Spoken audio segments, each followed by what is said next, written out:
kwa sababu hicho ni kikundi ambacho kiko kwenye mpangilio ya kanisa ambacho kinajaribu kuleta umoja wa kanisa wa makanisa. Yes. Ili kwamba tuweze kurudi pale ambapo Yesu Kristo alinuia kwamba kanisa liweze kuwa moja, tuwe wamoja.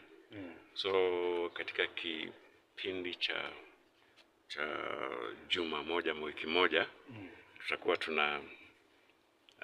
tunaomba au tunaombea umoja wa makanisa.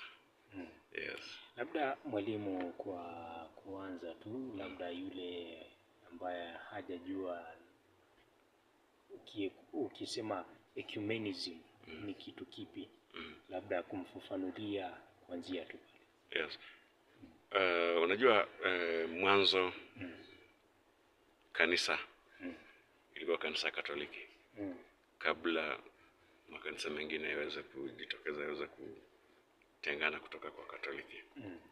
Sasa katika namna hiyo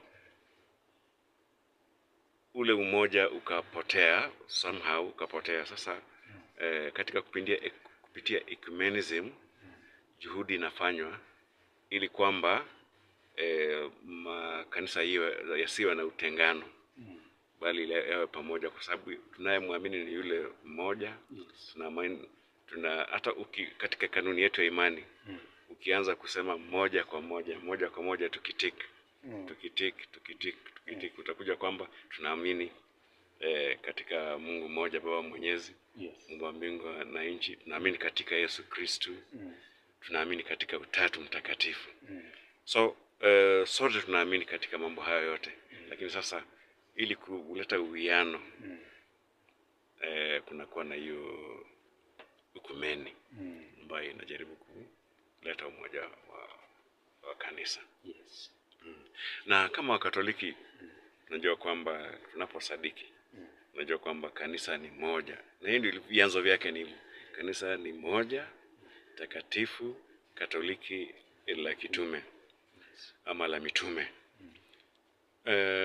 Na pengine tukianzia pale tujue kwamba kwa nini tunasema kanisa ni takatifu. Kwa sababu Mungu Mwenyezi mwenyewe ndiye aliye mhandisi wa kanisa. Ndiye mhandisi wa kanisa. Yesu Kristo